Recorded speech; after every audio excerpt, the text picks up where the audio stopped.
ইসলামী ব্যাংকে টাকা fixed deposit করে লাভ নেওয়া জায়েজ হবে কিনা? ভাই শিপন, এই বিষয়ে আমরা বারবার উত্তর দিয়েছি।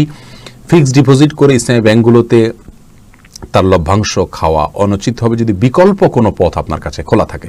ফর এক্সাম্পল, আপনার ব্যবসার কোনো রাস্তা আছে, হোক অল্প পয়সা আসবে, ইসলামী ব্যাংকগুলোতে না রেখে আপনার সে পথটা অবলম্বন করা উচিত। তার কারণ হলো ইসলামী ব্যাংকের যে উপার্জন সেটা শতভাগ সন্দেহমুক্ত নয়।